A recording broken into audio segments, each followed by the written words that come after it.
Hi, I'm Zara Whitfield, and I need to tell you about the night my family tried to destroy me in public, and how that moment became the catalyst for everything I'd been working toward in secret. Picture this: Portland's most exclusive Italian restaurant, my brother's promotion celebration, and my father standing up mid-meal to announce that I was the family disappointment who would never amount to anything.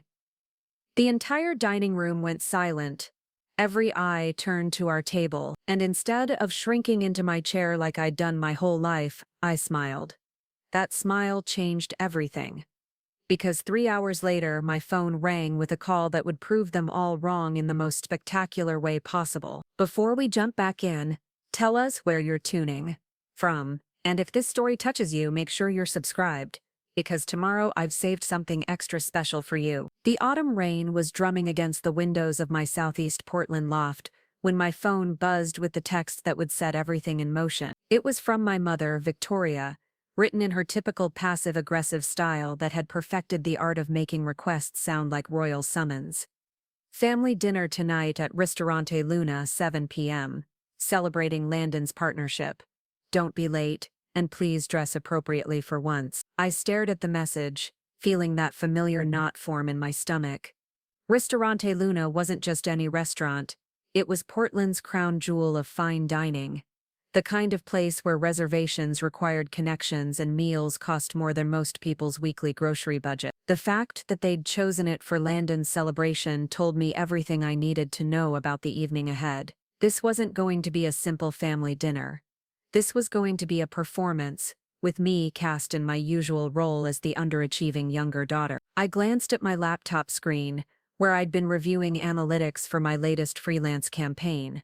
The numbers were incredible: engagement rates through the roof, conversion metrics that would make any marketing director weep with joy. But none of that would matter tonight. Tonight, I would once again be Zara the disappointment.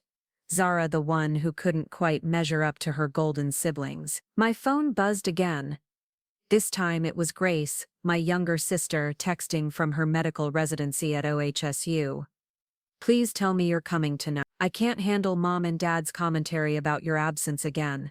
Plus, I have news that might actually make this bearable.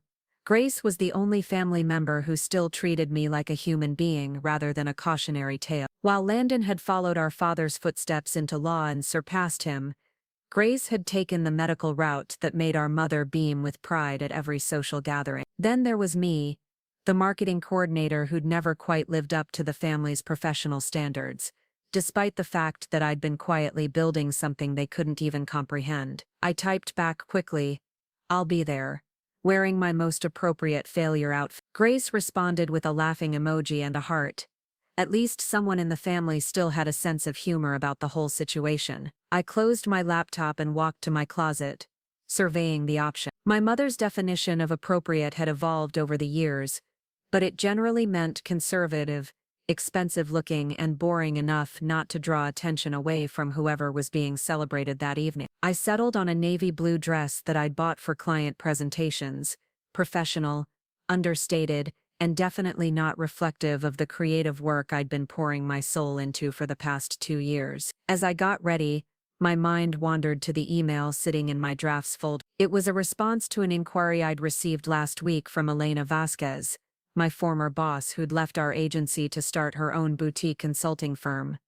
Elena had always believed in my potential, even when I was just another junior account coordinator drowning in spreadsheets and coffee runs. The email she'd sent was an offer to join her new venture as a senior strategist, with a salary that would triple what I was currently making, and equity in a company that was already attracting major clients. I hadn't responded yet, because part of me was still processing the validation. Elena had specifically sought me out because of the freelance work I'd been doing under the pseudonym Zigital. For 2 years, I'd been building a secret portfolio of social media campaigns for small businesses and local nonprofits, creating content strategies that consistently delivered results that outperformed agencies 10 times my size. What started as a side hustle to pay off student loans had evolved into something that proved I wasn't the professional failure my family believed me to be. The irony wasn't lost on me. While my family saw me as the underachiever who couldn't even get promoted at her day job,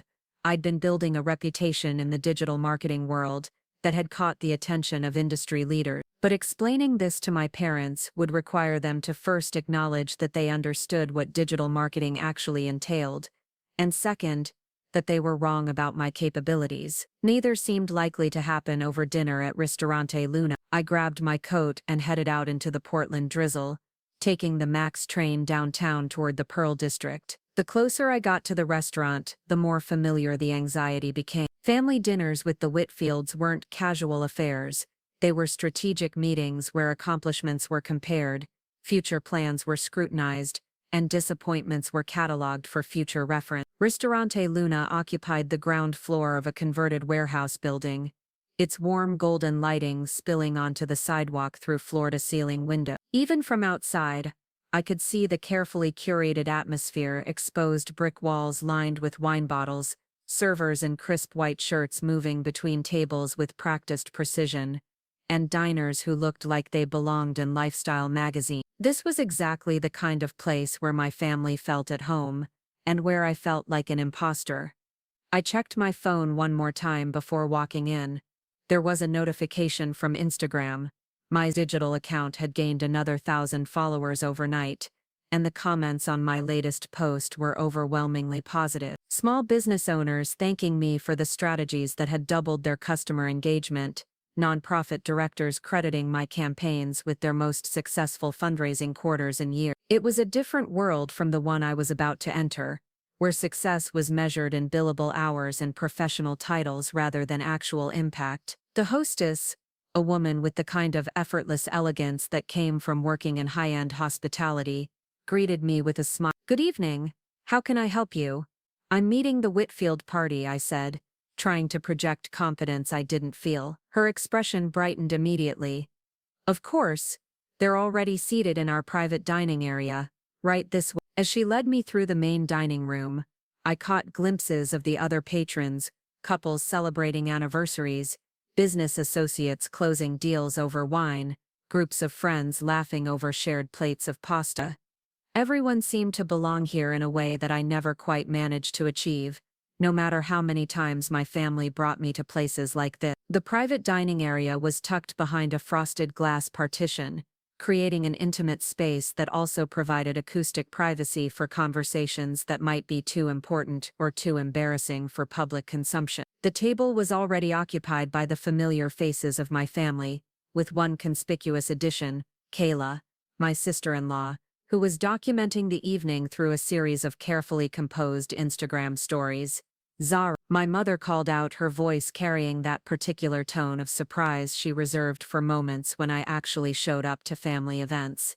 "You made it, and you look lovely, dear." The compliment felt backhanded, as most of my mother's praise did. Victoria Whitfield had perfected the art of making positive statements sound like surprised observations, as if my ability to dress appropriately or arrive on time was an unexpected development rather than basic adult competence. My father, Derek, stood to give me a brief hug that felt more like a business handshake. He was wearing his standard uniform for special occasions, a navy blazer that he'd owned since my childhood, and a tie that Landon had probably given him for Father's Day several years ago. "Good to see you, sweetheart. How's work treating you?" The question was loaded with subtext. Derek had never quite understood what I did for a living, despite my attempts to explain digital marketing in terms he could grasp. To him, marketing meant the newspaper ads and radio spots he'd grown up with, not the complex web of social media algorithms, content strategies, and data analytics that actually drove modern business success. "Work's good," I replied, settling into the empty chair between Grace and my mother. "Busy season with holiday campaigns coming up." Landon looked up from his phone, where he'd been presumably reviewing legal documents even during family celebration time. "Still at that little agency downtown.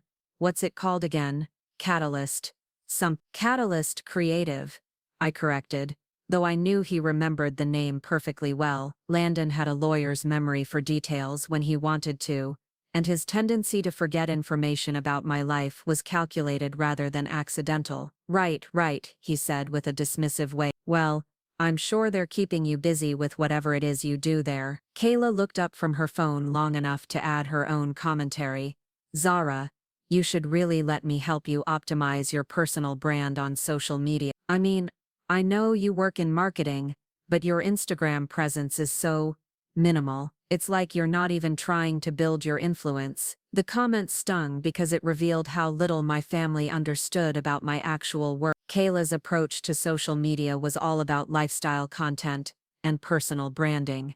Beautiful photos of her yoga practice, her meal prep routines, her carefully curated wardrobe. She had no concept of the strategic thinking required to build campaigns that actually drove business results, rather than just accumulating likes and followers. Grace squeezed my hand under the table and changed the subject. So Landon, tell us about this partnership. Mom said it came with a significant salary increase. My brother's face lit up the way it always did when the conversation focused on his achievements. The promotion is actually bigger than just salary. I'm now a full partner at Henderson, Mills and Associates, which means I have equity in the firm and a voice in major decisions. At 32, I'm the youngest partner in the firm's history. The pride in my parents' faces was unmistakable. This was the moment they'd been waiting for, their eldest child achieving the kind of professional milestone that validated their approach to parenting and their own success as a family.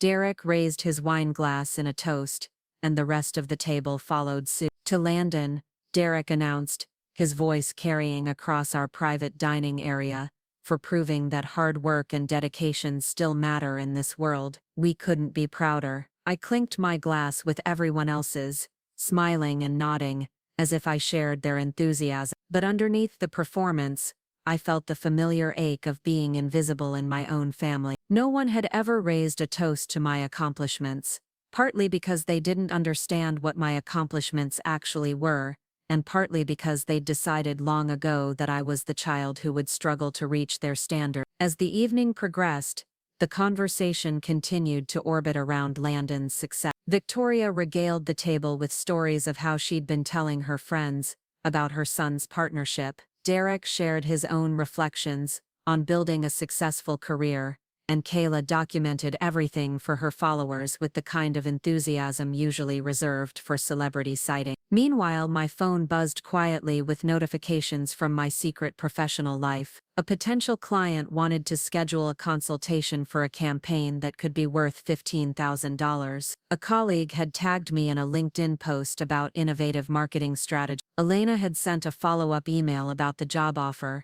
mentioning that she'd like to introduce me to her business partner next week. The contrast was surreal. While my family celebrated achievements that fit their narrow definition of success, I was sitting on opportunities that would have blown their minds if they'd bothered to ask about my work with genuine curiosity, rather than polite disinterest. The turning point came during dessert. We'd ordered a selection of Italian pastries to share, and the conversation had moved on to future plans and family expectations. Grace mentioned her upcoming board exam, Kayla talked about her growing follower count, and then Derek turned his attention to me with that particular look that preceded uncomfortable family conversation. So Zara, he began, setting down his espresso cup with deliberate precision, your mother and I have been talking, and we're concerned about your career trajectory. You're 29 now, and you're still in what seems like an entry-level position at a small company. When are you going to start thinking seriously about your future? The question hit like a physical blow, not because it was unexpected, but because it revealed how completely they'd dismissed everything I'd been building. Derek didn't see my position as valuable because it didn't fit his template for professional success. In his world, advancement meant climbing corporate ladders and accumulating traditional markers of achievement, corner offices, administrative assistants, expense account. Victoria nodded in agreement, adding her own perspective. We just want to see you settled, dear. Maybe it's time to consider going back to school for an MBA, or looking into more stable industries. Marketing is so unpredictable. The word unpredictable landed with particular weight. In my family's lexicon, unpredictable was synonymous with unreliable, risky, and ultimately disappointing. They wanted me to choose a path that looked like theirs, steady, conventional, and easily explained at dinner parties. Landon leaned forward, adopting the patronizing tone he'd perfected during law school. I actually agree with Mom and Dad on this one, Zara. The creative industries are notoriously unstable, and you don't want to wake up at 40, realizing you've wasted your potential on something that never really developed into a career. I felt Grace tense beside me, and I could see her preparing to defend me, the way she always did during these family interventions. But something inside me had shifted. Instead of feeling defensive or hurt, I felt a strange calm settling over me. Maybe it was the wine, or maybe it was the constant buzz of my phone with evidence of my actual professional worth, but I found myself genuinely curious about how far they would push this conversation. "What kind of career do you think I should pursue instead?" I asked, keeping my voice level and interested rather than defensive. Derek's face brightened, as if he'd been waiting for me to finally ask for his guidance. "Well, there are plenty of stable options. You could look into healthcare administration, or maybe something in finance. With your organizational skills, you might even consider law school, like following in Landon's footsteps." I interrupted gently. "There's nothing wrong with building on proven success," Victoria added. "Your brother has shown that our family values can lead to real achievement. Maybe it's time for you to consider whether your current path is actually leading somewhere meaningful." The word meaningful hung in the air like a challenge. I thought about the nonprofit campaign I'd developed last month that had helped a local food bank increase their volunteer signups by 300%. I thought about the small business owner who'd sent me a handwritten thank you note after my social media strategy helped her launch her online store during the pandemic. I thought about the metrics and testimonials and success stories that filled my portfolio, evidence of work that had genuine impact on real people's lives. Kayla, who had been largely focused on her phone throughout dinner, suddenly looked up with what appeared to be genuine concern. "Zara, can I ask you something? And please don't take this the wrong way, but do you ever feel like you're settling? Like when I look at your life, it just seems so small." "No judgment, I promise, but don't you want more?" The question was delivered with the kind of faux compassionate tone that made it especially brutal. Kayla genuinely believed she was being helpful, which somehow made her words more cutting than outright cruelty would have been. In her world, success was measured by follower counts and lifestyle aesthetics, and my deliberate choice to keep my personal and professional lives separate looked like failure to launch. I took a sip of my wine and looked around the table at my family, these people who shared my DNA but understood so little about who I actually was or what I'd accomplished. They were waiting for me to respond, probably expecting me to defend myself or maybe even break down the way I had during similar conversations in the past. Instead, I smiled. It wasn't a bitter smile or a sarcastic smile. It was the kind of genuine smile that comes from finally seeing a situation clearly, from understanding that other people's inability to recognize your worth says more about their limitations than your own. "You know what?" I said, maintaining that calm tone that seemed to be coming from somewhere deep inside me. "I think you might be right about one thing. Maybe it is time for me to think bigger." Derek's face lit up with surprised satisfaction.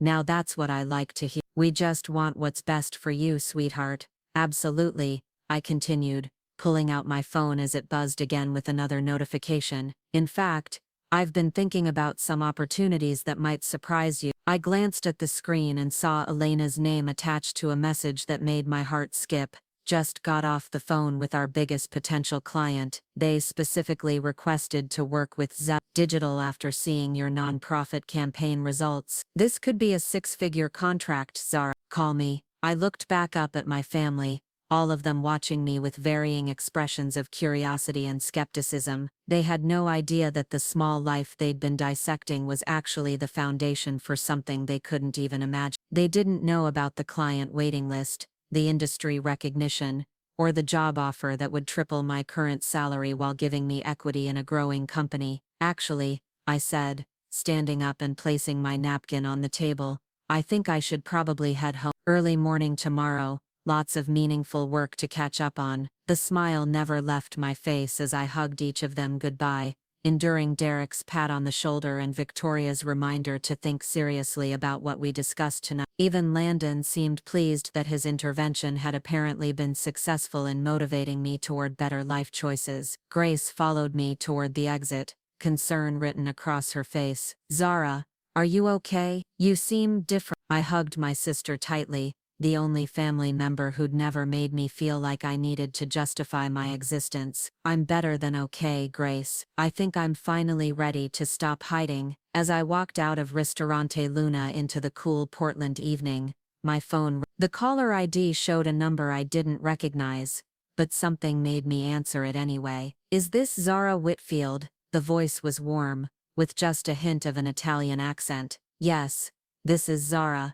This is Marco Delacroix, owner of Ristorante Luna. I hope you don't mind me calling. I got your number from your reservation information. I couldn't help but notice what happened during your family's dinner tonight, and I wanted to talk to you about something. Do you have a few minutes? I stood on the sidewalk outside Ristorante Luna, rain beginning to mist around the streetlights, trying to process what had just happened. A restaurant owner calling me personally wasn't exactly normal protocol, especially not after what had essentially been a family therapy session, disguised as a celebration dinner. I'm sorry, could you repeat that? I asked, pressing the phone closer to my ear as a bus rumbled past on Northwest Glesson. Marco's laugh was genuine, the kind that immediately put people at ease. I said I wanted to talk to you about something, but not over the phone. Would you be willing to come back inside? I promise this isn't as strange as it sounds. I glanced back at the restaurant's warm windows, where I could still see my family's table through the frosted glass partition. They were probably already dissecting my early departure,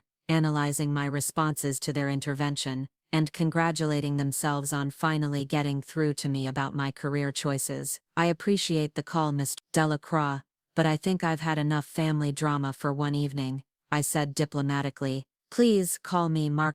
Preparing and narrating this story took us a lot of time, so if you are enjoying it, subscribe to our channel. It means a lot to us. Now back to the story. And I understand your hesitation, but this isn't about your family. Well, not directly. This is about you, and something I think you might find interesting from a professional perspective. The word professional caught my attention. How could a restaurant owner have anything professional to discuss with me, especially after witnessing what amounted to a public character assassination by my own relatives? What kind of professional discussion? I asked, curiosity getting the better of my desire to go home and hide under a blanket with a pint of ice cream. The kind that might change your perspective on a few things, Marco said cryptically. Look, I know this is unusual, but I've been in the hospitality business for 15 years, and I've learned to read people pretty well. What I saw tonight wasn't a family having a difficult conversation. It was a group of people who have no idea who they're talking to. His words hit me like a physical sensation, a recognition that someone had seen past the surface of the evening's events to something deeper. I found myself walking back toward the restaurant entrance before I'd consciously decided to turn around. Okay, I said, pushing through the heavy glass doors. But I'm only staying for a few minutes. The hostess looked surprised to see me return, but Marco appeared almost immediately from the direction of the kitchen, wiping his hands on a pristine white towel. He was younger than his voice had suggested, probably in his mid-40s, with the kind of confident bearing that came from successfully running a high-end establishment in a competitive market. Thank you for coming back, he said, extending his hand for a firm handshake. Why don't we sit in my office?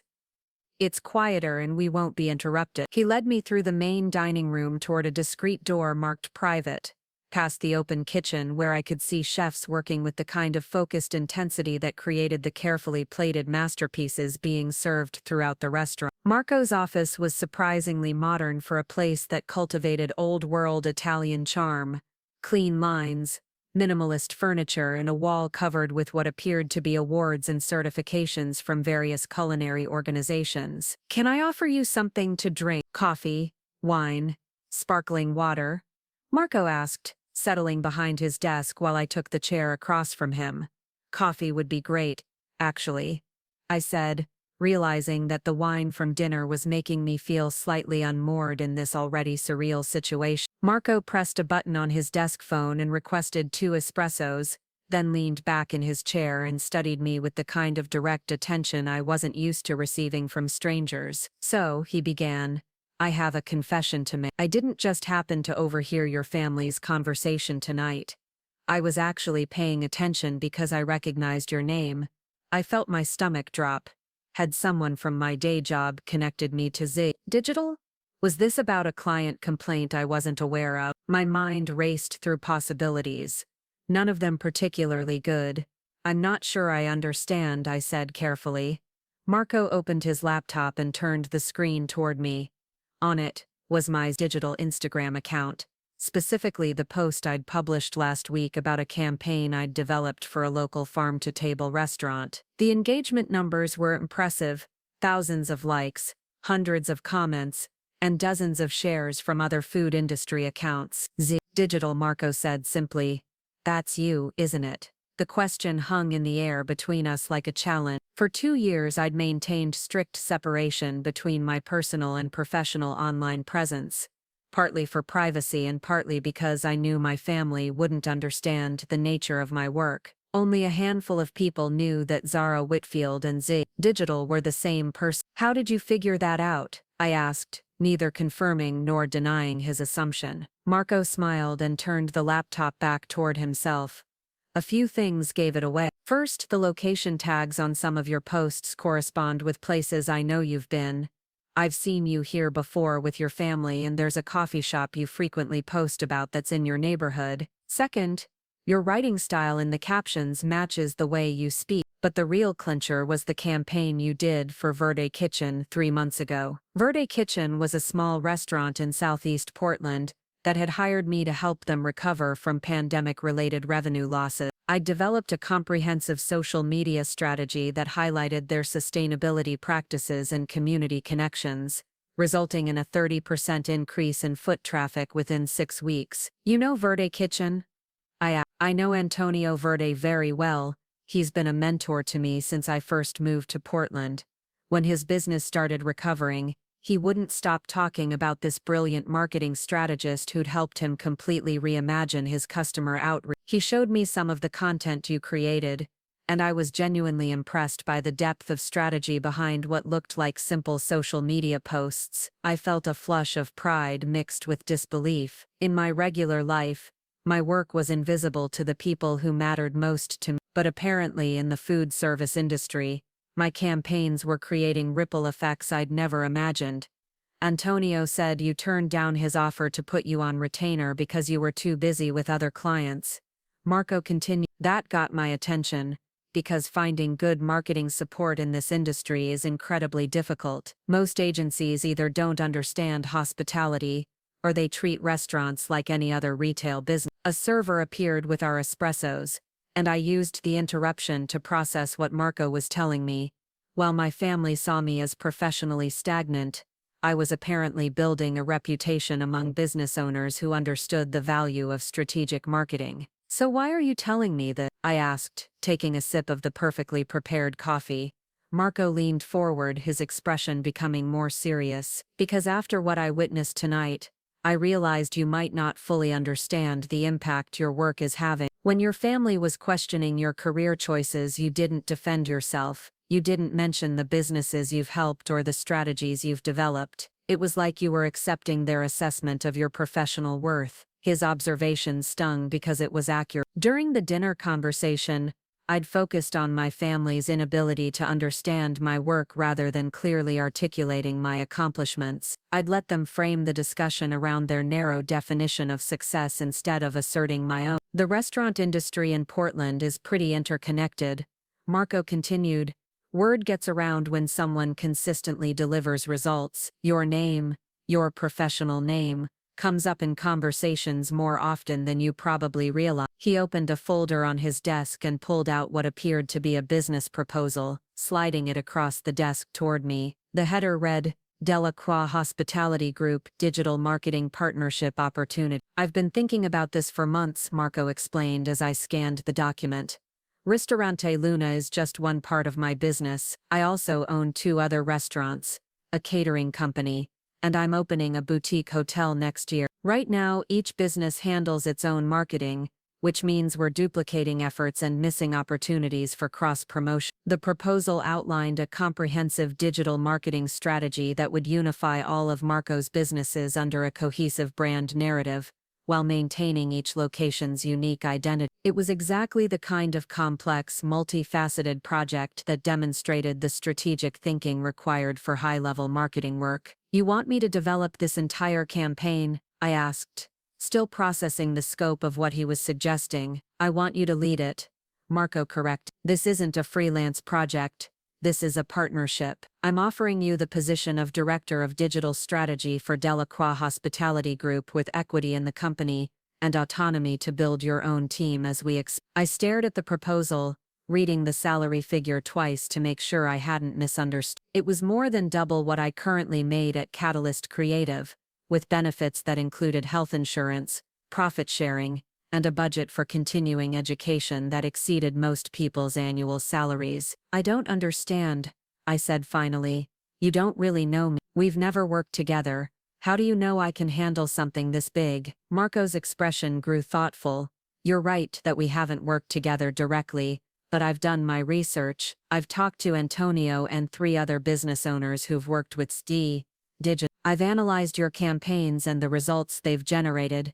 More importantly, I've watched how you handle pressure." He gestured toward the direction of the dining room, where my family was presumably still celebrating Landon's promotion. "What I saw tonight was someone who maintained composure under attack, who didn't get defensive or vindictive when people were undermining her work. That kind of emotional intelligence is exactly what I need in a leadership position, especially in an industry where you're constantly managing relationships with vendors, staff, and customers." The offer was overwhelming in its generosity and time. Just hours ago, I'd been sitting through a family intervention about my career prospects, and now I was being presented with an opportunity that would validate everything I'd been building in secret. "There's something else," Marco added, pulling out his phone and showing me a text message. "I got this about 20 minutes ago." The message was from Elena Vasquez, my former boss who'd offered me the senior strategist position at her consulting firm. The text read, "Marco, heard you might be talking to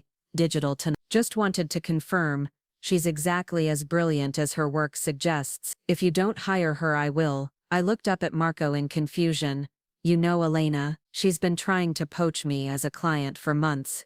Marco, "When I mentioned I was hoping to meet with you tonight, she couldn't resist putting in a good word. Apparently, you have quite a few people in your corner who understand your actual value." The weight of the evening began to settle on me in an entirely different way. While I'd been focused on my family's inability to see my worth, a network of professional relationships had been developing around my work. People I'd helped were recommending me to others, creating opportunities I'd never directly pursued. "I need to ask you something honestly," I said, setting down my espresso cup. "Why tonight? Why approach me after watching my family essentially tear me apart in public?" Marco's expression grew serious. "Because that's when I realized you might not be ready to advocate for yourself in the way your career deserves. When your brother suggested you consider law school, you didn't laugh. When your father questioned whether marketing was a real career, you didn't mention the businesses you've helped transform. It was like you were still trying to earn their approval,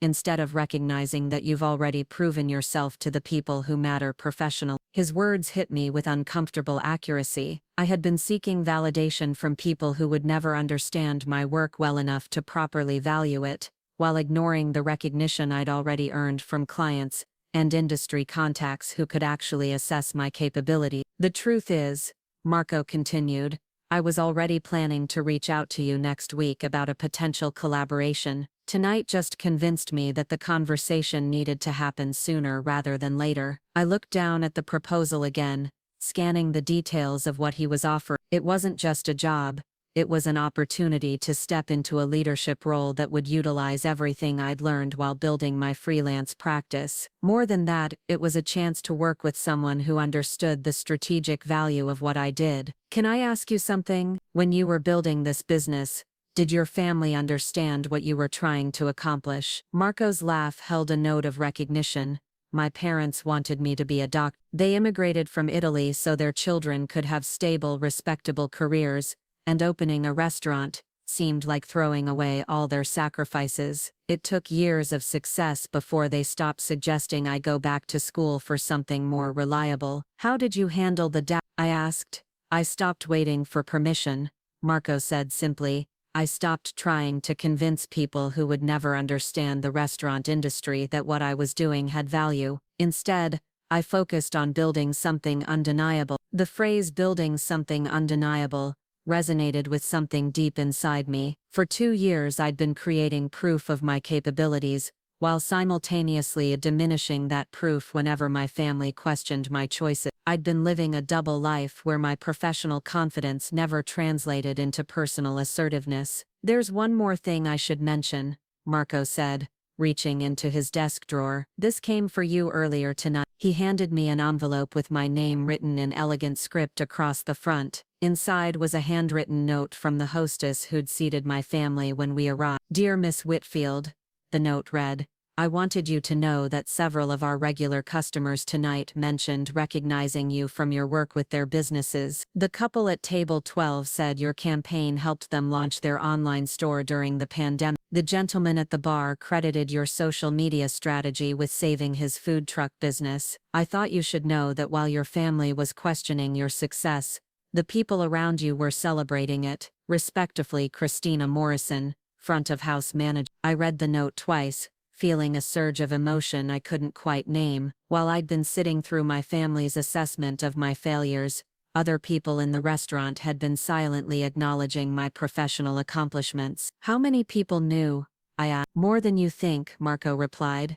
"The Portland food scene is smaller than people realize, and good marketing support is rare enough that word spreads quickly when someone consistently delivers results." I stood up and walked to the window that overlooked the dining room, where I could see my family's table still occupied by animated conversation. They were probably analyzing my responses to their career advice, pleased that they'd finally motivated me to consider more stable alternatives to my current path. From this vantage point, I could also see several other tables where, according to Christina's note, sat people who knew my work and valued its impact on their business. The contrast was striking. In one corner of the restaurant, people who shared my DNA but didn't understand my worth, and throughout the rest of the space, strangers who recognized my professional value. "I have a question about the equity portion of your offer," I said, turning back toward Marco's desk.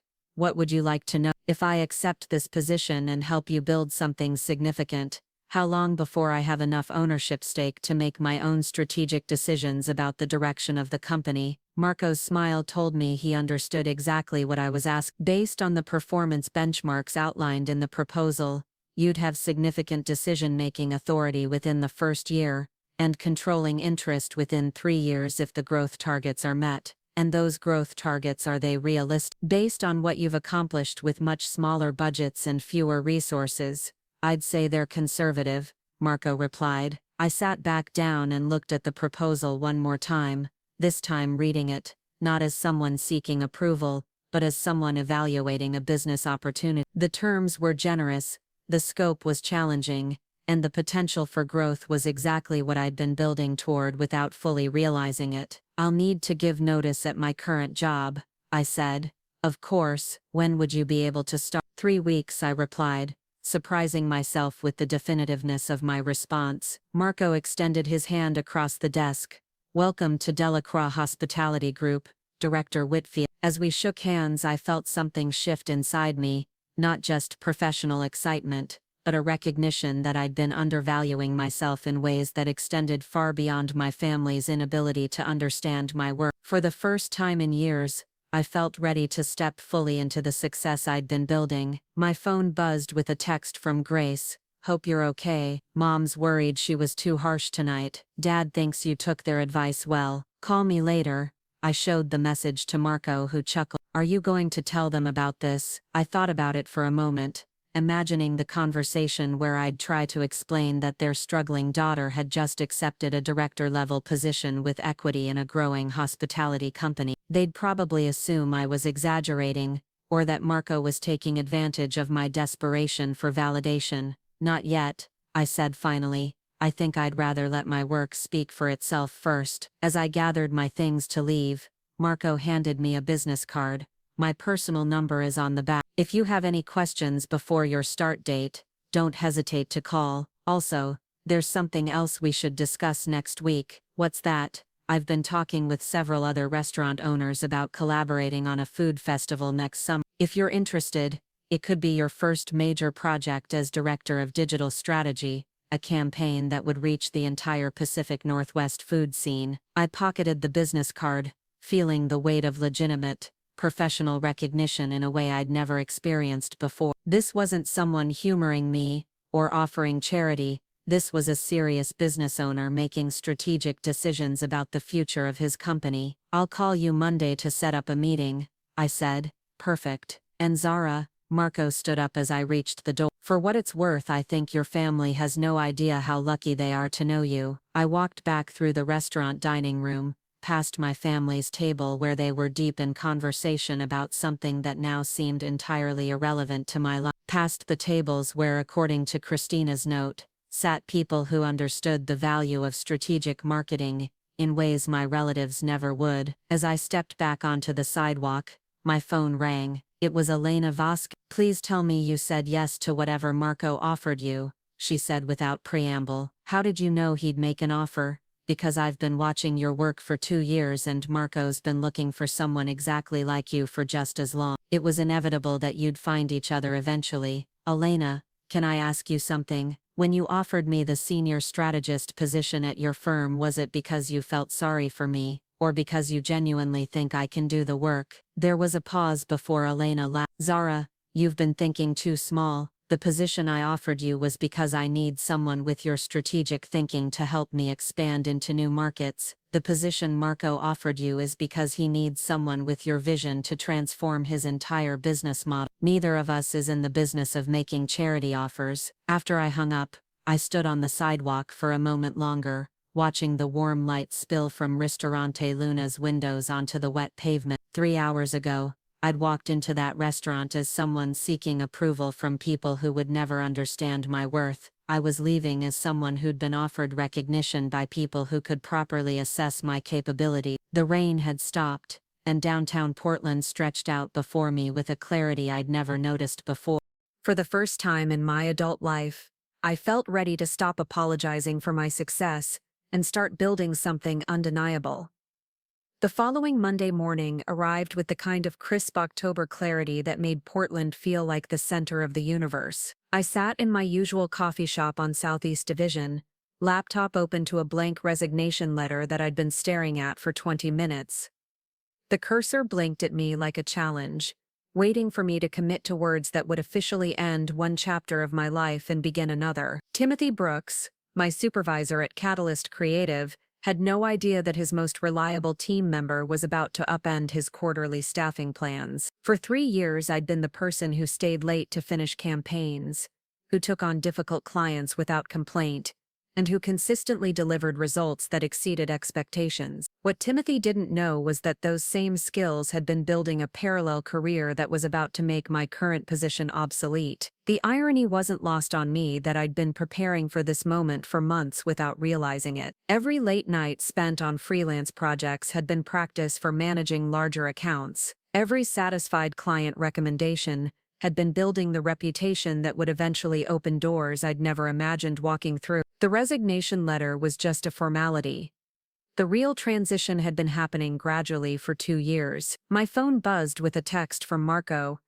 "Excited for our strategy meeting this afternoon. Brought some ideas to share." The message was followed by a photo of what appeared to be architectural plans spread across a conference table, with the words "Hotel Project Phase 1" visible in the corner. I typed my response quickly. "Looking forward to it.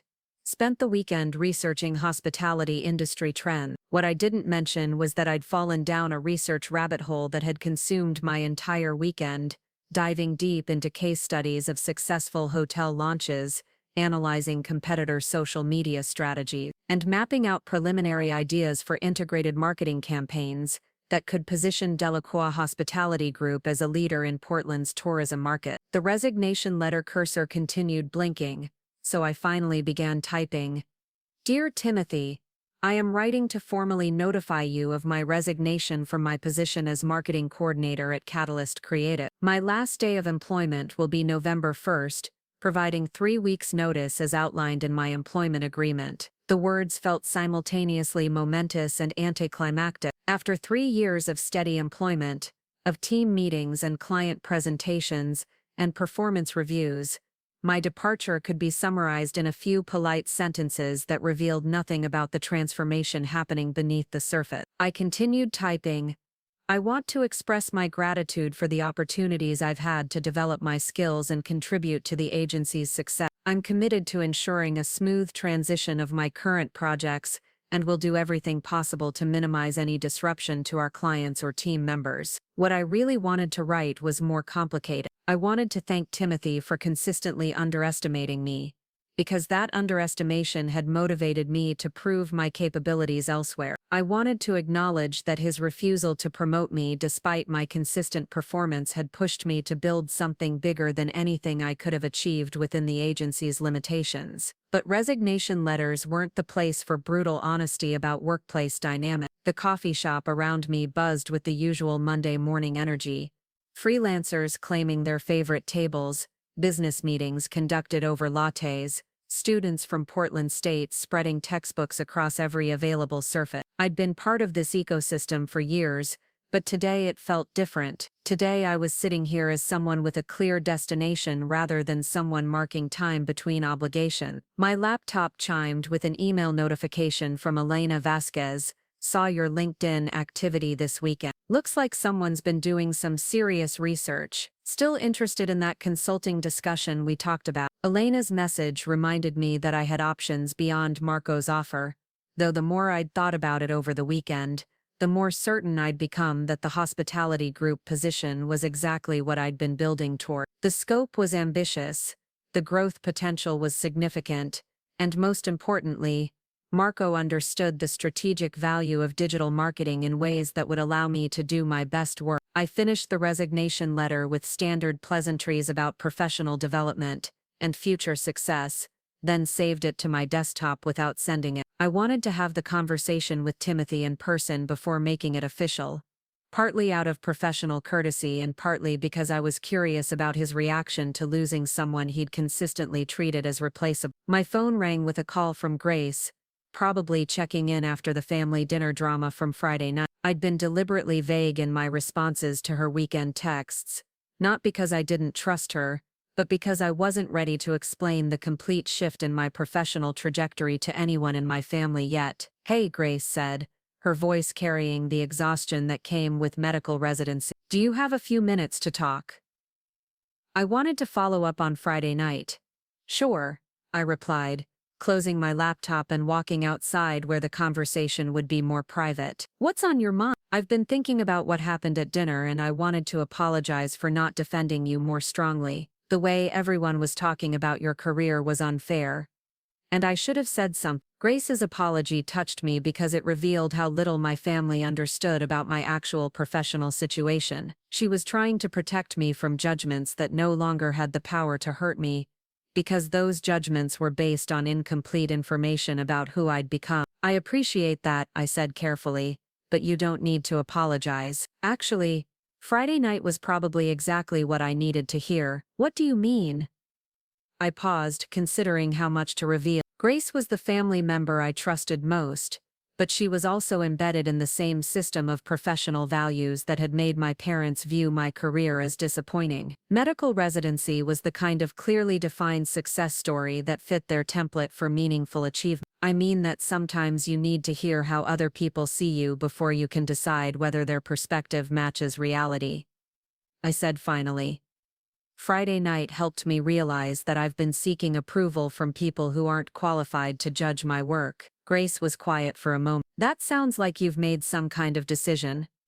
"I have," I replied, "but I'm not ready to talk about it yet. When I am, you'll be the first family member to know." After we hung up, I walked back into the coffee shop and opened my laptop to review the notes I'd compiled over the weekend about Marco's business portfolio. Delacroix Hospitality Group was more complex than I'd initially realized. Beyond the 3 restaurants and catering company, Marco had partnerships with local farms, exclusive contracts with several Oregon wineries, and the boutique hotel project that was scheduled to open in 18 months. The marketing challenges were significant, but not insurmountable. Each business had developed its own customer base and brand identity over time, which meant any unified strategy would need to respect existing relationships while creating synergies that enhanced the overall portfolio. It was exactly the kind of multifaceted project that demonstrated why strategic marketing required more than just social media posting and email campaigns. I spent the morning developing a preliminary analysis of Marco's current digital presence, mapping out the strengths and opportunities across all his platforms. What I found was consistent with what I'd expected. Strong individual brands that weren't effectively cross-promoting each other, missed opportunities for customer retention across properties, and social media strategies that focused on individual transactions rather than building long-term relationship with Portland's food and hospitality community. The boutique hotel project represented the biggest opportunity and the biggest risk. If positioned correctly, it could serve as the centerpiece of a unified brand narrative that elevated all of Marco's property. If handled poorly, it could dilute the established reputations of his successful restaurants. The marketing strategy for the hotel launch would need to be sophisticated enough to attract discerning travelers while maintaining the local community connections that had made his restaurants successful. By noon, I had 20 pages of notes and a growing excitement about the creative possibilities of the project. This wasn't just a job offer. It was an opportunity to design and implement a comprehensive marketing strategy that could transform how hospitality businesses approached customer relationships in competitive markets. I gathered my things and headed downtown for my meeting with Marco, taking the MAX train through neighborhoods that looked different now that I was seeing them as someone with significant professional opportunities ahead of me. The city felt more expansive, full of possibilities I'd been too focused on my family's expectations to notice. Marco's office occupied the second floor of a converted warehouse building in the Pearl District, above a specialty kitchen supply store that catered to Portland's restaurant industry. The space reflected the same aesthetic as Ristorante Luna, modern functionality combined with warm, inviting details that suggested success without ostentation. Zara, Marco greeted me with the kind of genuine enthusiasm that told me he'd been looking forward to this meeting as much as I had. Come in. Come in. I've been excited to show you what we're working on." The conference room was dominated by a large table covered with architectural drawings, fabric samples, and what appeared to be mood boards for the hotel project. Everything suggested careful attention to creating a cohesive experience that would distinguish the property from Portland's existing boutique hotels. "This is impressive," I said, studying the materials. "How long have you been planning this?" 3 years of planning, 18 months until opening," Marco replied. "The building is a restored 1920s department store in the Northwest District, 42 rooms, each one unique, with a restaurant on the ground floor that will be completely different from anything else in my portfolio." He handed me a leather portfolio containing detailed information about the hotel project. The concept was ambitious. A boutique property that would serve as a hub for visitors wanting to experience Portland's food and culture scene, with curated local experiences and partnerships with artisans, brewers, and specialty food producers throughout the region. "The hotel restaurant will focus on hyper-local ingredients," Marco continued. "We're talking about relationships with farms within 50 miles of Portland, daily menus that change based on what's available, and a bar program that exclusively features Oregon spirits and wine." I flipped through the portfolio, noting the level of detail in the planning. This wasn't just another boutique hotel, it was a comprehensive approach to hospitality that could redefine how visitors experienced Portland. The marketing implications were enormous, and the potential for creating something truly distinctive was exactly the kind of challenge I'd been preparing for without realizing it. "What's your timeline for the marketing launch?" I asked. "That depends on you," Marco replied. "Ideally, we'd start building anticipation 6 months before opening, but we could accelerate that timeline if you think it would be more effective." I spread out my weekend research on the table next to Marco's materials, showing him the competitive analysis I'd prepared and the preliminary strategies I'd developed for integrating his existing businesses with the hotel launch. "I think we should start immediately, not with the hotel specifically, but with building a unified brand narrative that positions all your properties as part of a larger story about Portland's food culture," That way, when the hotel opens, it feels like the natural evolution of something people are already connected to. Marco studied my notes with the kind of focused attention that told me he understood exactly what I was proposing. You're talking about creating a brand ecosystem rather than just marketing individual businesses. Exactly. Your restaurants, your catering company, your hotel, they're all expressions of the same philosophy about hospitality and community. If we can help people understand that philosophy, they become invested in your success rather than just consuming your services. I walked him through the strategy I'd outlined, showing how social media campaigns could create connections between his existing customers and new audiences, how email marketing could nurture long-term relationships across all his properties, and how the hotel launch could serve as a catalyst for elevating the entire portfolio. This is exactly what I was hoping you'd say, Marco said when I finished. I've been thinking about these businesses as separate entities, but you're right that they're stronger as parts of a unified whole. He pulled out a folder I hadn't noticed before and slid it across the table.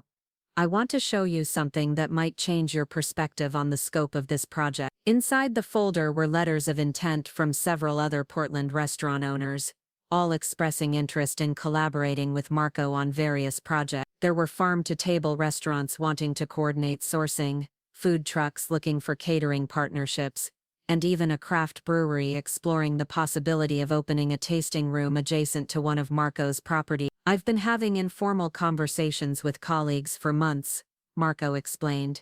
What I'm realizing is that there's appetite for collaboration in Portland's food scene that hasn't been properly organized. If we do this right, your role wouldn't just be marketing my businesses, it would be helping coordinate a network of local food and hospitality businesses that could transform how people experience Portland. The implications were staggering. Instead of marketing a handful of restaurants and a hotel, I would be helping to create and promote an entire ecosystem of interconnected businesses. It was the kind of project that could establish Portland as a destination for culinary tourism, while supporting local businesses in ways that went far beyond traditional marketing. How many businesses are we talking about? I asked. Right now, 12 are actively interested, with another 8 that have expressed curiosity. If we can demonstrate success with the initial group, I think we could easily double that within a year. I looked at the letters of intent, recognizing several names from my freelance work and others from Portland's most respected food establishments. This wasn't just a marketing job, it was an opportunity to help shape the future of Portland's hospitality industry. There's something else we should discuss, Marco continued. The equity portion of your compensation package would include ownership not just in my properties but in this collaborative network as it develops. You'd essentially be building something you have a stake in rather than just providing services for someone else's vision. The offer kept expanding in ways that challenged everything I thought I knew about traditional employment. This wasn't just a job with good benefits, it was an invitation to help build something entirely new in Portland's business landscape. I have to ask, I said. Why me? This is a massive undertaking that could define your business for the next decade. How do you know I'm capable of handling something this complex? Marco's expression grew serious. Because I've spent the last 6 months talking to business owners who've worked with you, and every single one of them said the same thing. You understand the bigger picture in ways that most marketing people don't. You don't just create campaigns, you help businesses understand their place in their community. He pulled out his phone and showed me a text message thread with Antonio from Verde Kitchen. The messages detailed how my campaign for his restaurant had not only increased his revenue, but had helped him build relationships with local suppliers and community organizations that had strengthened his business in ways beyond marketing. That's what we need for this project, Marcos. Someone who understands that marketing isn't just about getting customers through the door, it's about building sustainable relationships that benefit everyone involved. I spent the next hour reviewing detailed plans for the collaborative network, asking questions about logistics, funding, and growth projection. Everything Marco showed me suggested careful planning combined with ambitious vision, exactly the kind of environment where strategic marketing could have transformative impact. As our meeting concluded, Marco handed me a revised version of my employment contract that reflected the expanded scope of the position. The salary had increased accordingly, and the equity portion now included ownership stakes in multiple ventures, rather than just his core hospitality group. Take your time reviewing this, Marco said. I know it's a lot to process, but I wanted you to see the full picture of what we could build together. I walked back to my car carrying a portfolio that represented the biggest professional opportunity of my life, feeling a mixture of excitement and disbelief. 6 months ago, I'd been a marketing coordinator struggling to get recognition for my work within a small agency. Now I was being offered the chance to help create something that could reshape Portland's entire approach to food and hospitality marketing. My phone buzzed with a text from my mother, Zara.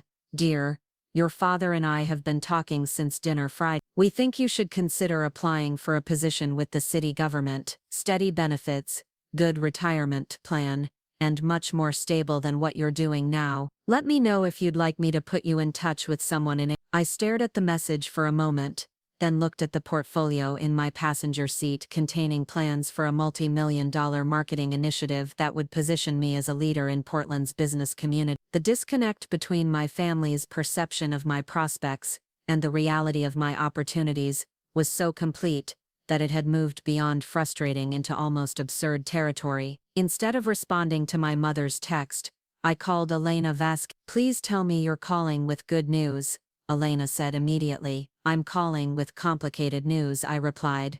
"Marco's offer has evolved into something much bigger than either of us initially discussed." "How much bigger?" I gave Elena a brief overview of the collaborative network concept and the expanded scope of the marketing director position. She listened without interruption, occasionally making small sounds of approval or surprise. "Zara," she said when I finished, "do you understand what he's offering you?" "I think so, but I'd like your perspective."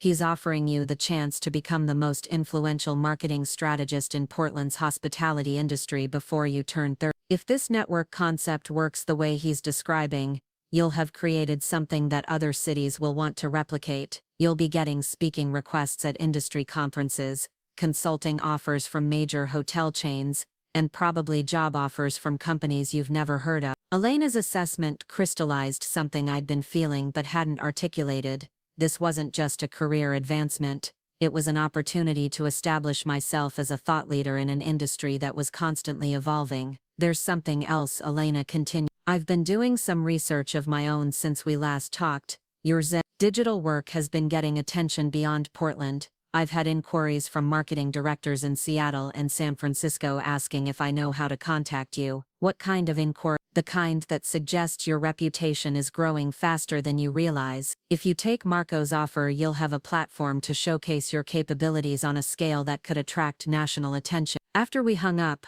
I sat in my car for a few more minutes, processing the magnitude of what was being offered to me. This morning I'd been writing a resignation letter to quit my job as a marketing coordinator. Now I was holding plans for a project that could define the next phase of my career and establish me as a leader in my field. I pulled out my phone and typed a response to my mother's text.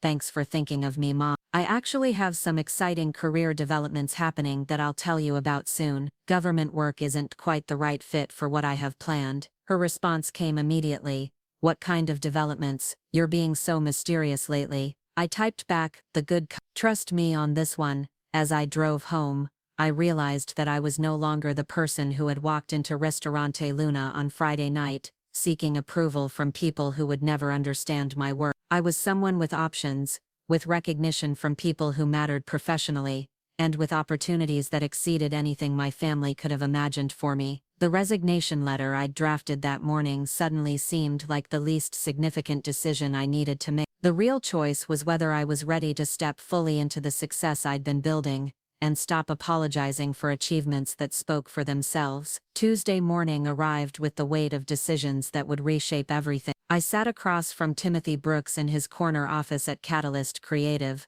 watching his expression shift from casual Tuesday morning pleasantries to genuine surprise as I handed him my resignation letter. "I have to admit, this catches me completely off guard," Timothy said, adjusting his glasses as he read through my formal notice. "Your performance has been solid, and I was actually planning to discuss some additional responsibilities with you during your next review." The phrase "additional responsibilities" hung in the air between us like a missed opportunity that had arrived exactly 3 days too late. For 3 years I'd been hoping for recognition that never came, waiting for advancement that remained perpetually just out of reach. Now that I no longer needed Timothy's approval, he was finally ready to acknowledge my contributions. "I appreciate that," I replied diplomatically, "but I've accepted a position that's better aligned with my long-term goal." Timothy leaned back in his chair, clearly processing the implications of losing someone he'd relied on without fully appreciating. "Can I ask where you're going? Is it another agency in town?" "It's a director-level position with a hospitality group,"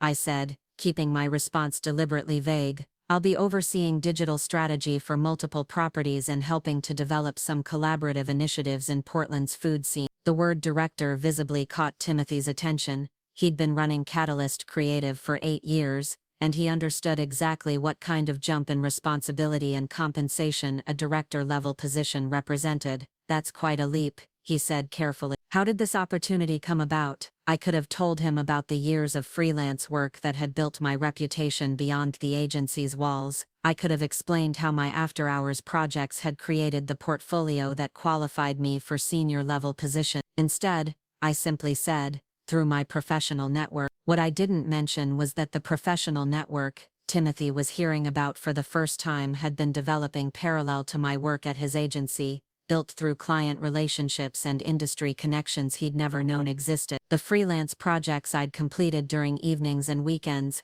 had created opportunities that dwarfed anything available within Catalyst Creative's limited client base. "Well," Timothy said finally, "I have to say I'm disappointed to lose you, but I understand why you'd want to move up to director level. Let's talk about transition planning." We spent the next hour reviewing my current projects and discussing how to redistribute my responsibilities among the remaining team members. Timothy's approach revealed exactly why I'd felt professionally stagnant for so long. He viewed my work as interchangeable tasks that could be easily reassigned, rather than strategic thinking that required specific expertise. The client portfolio I'd been managing included several accounts that had specifically requested to work with me based on previous campaign results. Timothy seemed surprised when I mentioned this, as if he'd never considered that clients might develop preferences based on individual performance, rather than agency reputation. "I'll need to have conversations with those clients to ensure smooth transitions. Some of them might have questions about maintaining consistency in their campaigns." "I'm sure they'll adapt," Timothy replied, dismissively. "Most clients understand that agencies have turnover and they're ultimately paying for our collective expertise, rather than any individual contributor." His response perfectly encapsulated why I'd never felt valued at Catalyst Creative. Timothy genuinely believed that marketing was a commodity service that could be delivered by anyone with basic skills, rather than strategic work that required deep understanding of client industries and customer psychology. As our meeting concluded,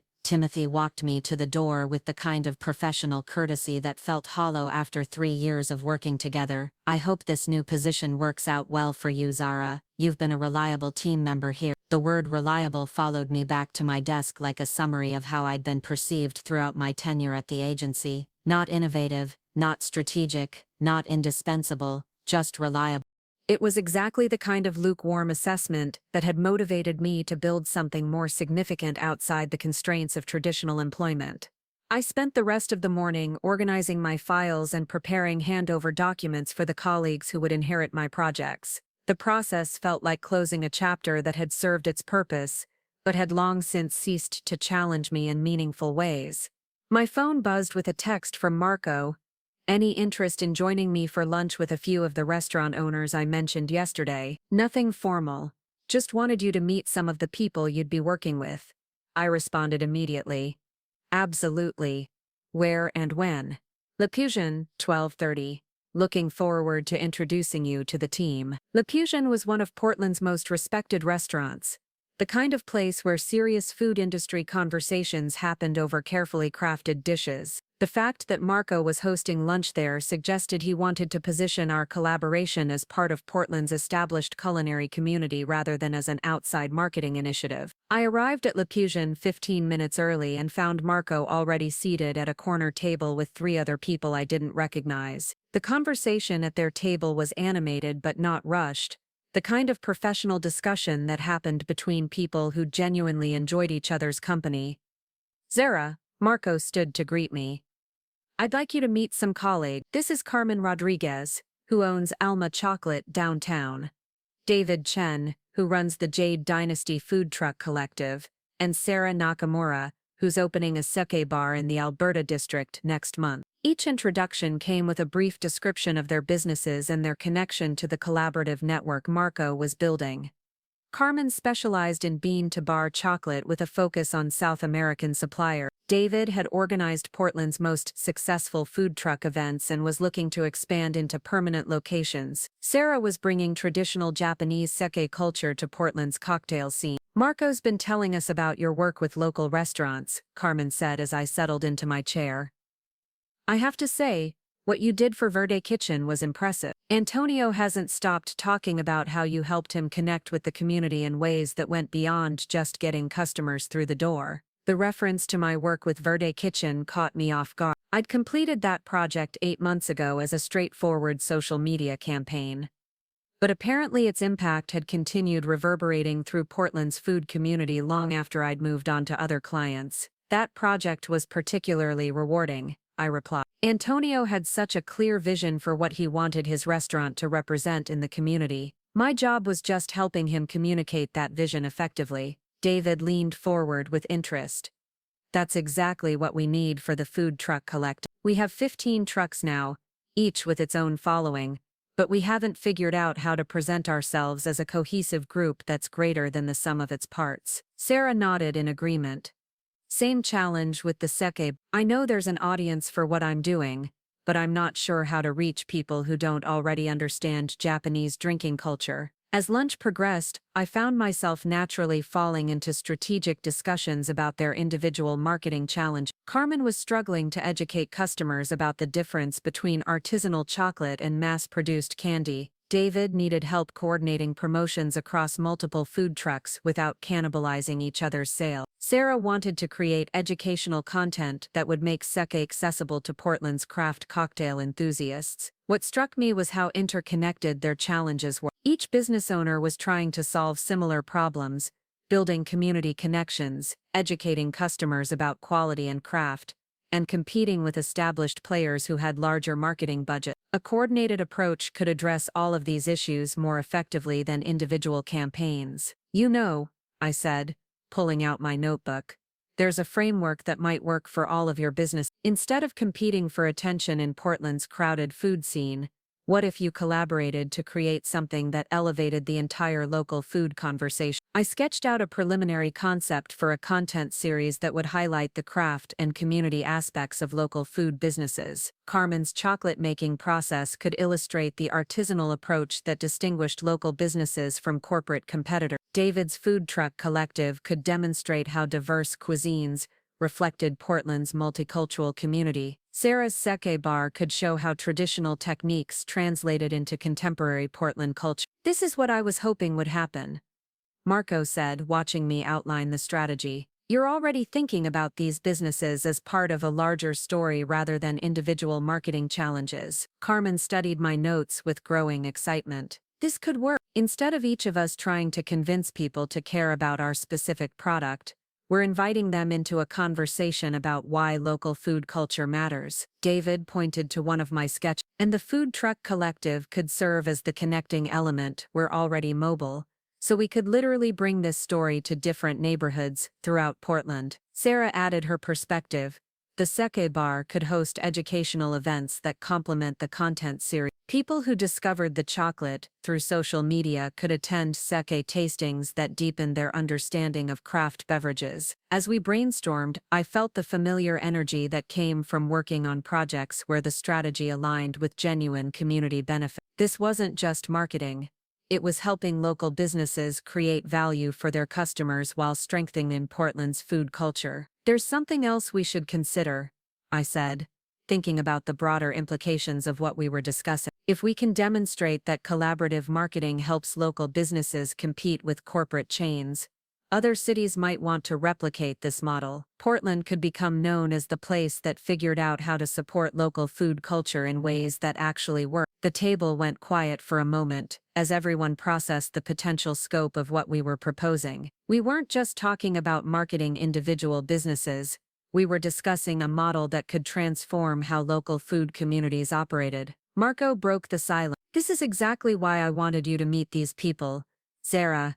You see possibilities that go beyond traditional marketing campaigns. After lunch, Carmen, David, and Sarah each gave me their business cards and expressed enthusiasm about moving forward with the collaborative approach. The energy at the table suggested that we'd identified something that had been missing from Portland's food scene, a coordinated way for local businesses to support each other while competing with larger corporate players. As we prepared to leave, Marco pulled me aside. How are you feeling about all of this? I know it's a lot to process. I'm feeling like this is exactly what I've been preparing for without realizing it, I replied honestly. Every freelance project I've worked on has been practice for thinking about marketing in community-focused ways. Good, Marco said. Because there's something else I wanted to discuss with you privately. We walked a few blocks to a small park where we could talk without the background noise of restaurant conversation. Marco's expression had shifted to something more serious, the kind of focused attention that preceded important business discussions. I've been thinking about the timeline for this project, Marco began, and I think we should accelerate everything. The hotel opens in 18 months, but I think we should launch the collaborative network within 6 months. That's ambitious, I said. What's driving the urgency? Marco pulled out his phone and showed me a news article about a major hotel chain that was planning to open 3 properties in Portland over the next 2 years. The corporate expansion represented exactly the kind of competition that could overwhelm local businesses if they weren't strategically positioned. This is why the collaborative approach is so important, Marco explained. Individual restaurants and food trucks can't compete with corporate marketing budgets, but a coordinated network of local businesses can create something corporate chains can't replicate: authentic community connection. I studied the article, noting the projected opening dates and locations for the corporate properties. The timeline Marco was proposing would position the local business network as an established alternative before the corporate competition fully arrived. 6 months is tight, but it's doable if we have full commitment from all the participating businesses, I said. The key would be starting with a core group that can demonstrate success, then expanding as other businesses see the results. That's exactly what I was thinking, Marco replied. Carmen, David, and Sarah could be the initial case study. If we can show measurable results for their businesses within 3 months, other restaurant owners will want to join. We spent the next hour outlining a preliminary launch strategy that would establish the collaborative network as Portland's premier local food marketing initiative. The approach would combine social media campaigns, community events, and strategic partnerships with local media to create sustained attention for participating businesses. As our discussion concluded, Marco handed me another folder. These are letters of commitment from 5 additional restaurant owners who want to join the network. I've been having conversations since our meeting yesterday, and the response has been overwhelmingly positive. I flipped through the letters, recognizing several names from Portland's most successful independent restaurants. The level of interest suggested that we'd identified a genuine need in the local business community, not just an interesting marketing concept. There's one more thing, Marcos. I've arranged for you to speak at next week's Portland Restaurant Association meeting. It's an opportunity to present the collaborative network concept to about 40 restaurant owners and see who else might be interested in participating. The prospect of presenting to an industry group felt like a natural next step, but it also represented a significant shift in how I thought about my professional identity. 6 months ago, I'd been reluctant to share my marketing insights beyond individual client relationships. Now I was being positioned as someone with industry-wide expertise worth sharing with established business owners. What kind of presentation are you envisioning?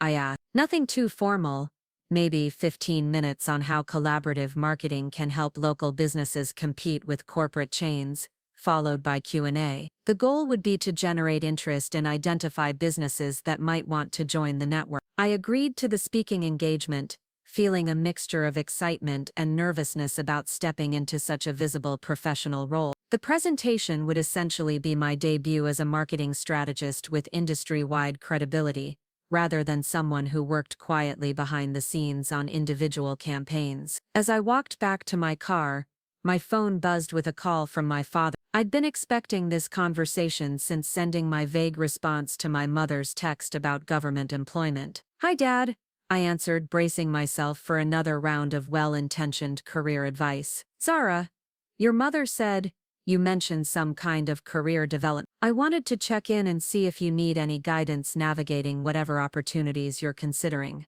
Derek's tone carried his usual mixture of paternal concern and professional authority. He genuinely wanted to help, but his advice was always filtered through his own experience in traditional corporate environments that bore little resemblance to the marketing industry. I appreciate you calling, I said carefully. I've been offered a director-level position with a hospitality company here in Portland. It's a significant step up from what I've been doing. Director level? Derek's surprise was audible. That's quite a jump. What kind of hospitality company? They own several restaurants and are opening a boutique hotel. I'd be overseeing digital marketing strategy for all their properties and helping develop some collaborative initiatives with other local business. Derek was quiet for a moment, probably trying to reconcile this news with his perception of my career trajectory. That sounds like a substantial responsibility. How did this opportunity come about? Through work I've been doing with local restaurants over the past few years, I replied. Apparently my reputation in the food industry is stronger than I realized. Work with restaurants? I thought you worked for that little agency downtown. I do, but I've also been doing freelance projects with local businesses on evenings and weekends. That's actually how I built the expertise that qualified me for this director position. The revelation that I'd been building a parallel career clearly caught Derek off guard. In his world, professional advancement happened through single employers and clearly defined promotion tracks, not through side projects that eventually became primary opportunities. Well, he said finally, I have to say I'm impressed. Director level at your age is quite an achievement. Your mother and I had no idea you were doing additional work in the restaurant industry. I know, I replied. I haven't talked much about it because I wasn't sure where it was leading, but apparently it was leading somewhere significant. Derek's tone shifted to something closer to respect. When do you start this new position? In 3 weeks, I gave notice at the agency this morning. Well, congratulations, sweetheart. This sounds like exactly the kind of opportunity that can define a career. After we hung up, I sat in my car processing the conversation. Derek's surprised approval felt validating, but it also highlighted how little my family understood about the work I'd been doing to build my professional reputation. They'd been so focused on traditional markers of career success that they'd missed the evidence of my actual achievement. My phone buzzed with a text from Grace. Dad just called me. He sounds shocked that you're suddenly a director-level executive. Mom's already planning to tell her friends about your promotion. What have you been hiding from us? I typed back. Not hiding anything. Just building something you didn't know to ask about. Grace's response came immediately. I want to hear everything. Are you free for coffee this week? Thursday evening works, I replied. But fair warning, the story is more complicated than Dad's version. As I drove home, I reflected on how much had changed in just 4 days. On Friday night I'd been sitting through a family intervention about my career prospects. By Tuesday afternoon, I was planning industry presentations and fielding congratulatory calls from parents who'd had no idea I was qualified for senior-level position. The transformation wasn't sudden.